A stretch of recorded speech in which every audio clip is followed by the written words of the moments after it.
Так, у нас, слышишь, такой вот большой торчок. И проблема следующая. Здесь же поработали несколько мастеров. Сейчас покажу. Есть два ключа, два ремоута. Запускаем. И лампочка иммобилайзера продолжает работать.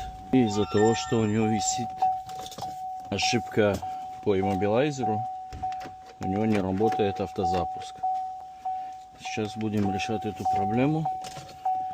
Здесь уже были локсмити, но, к сожалению, вопрос не совсем стандартный, поэтому будем находить решение.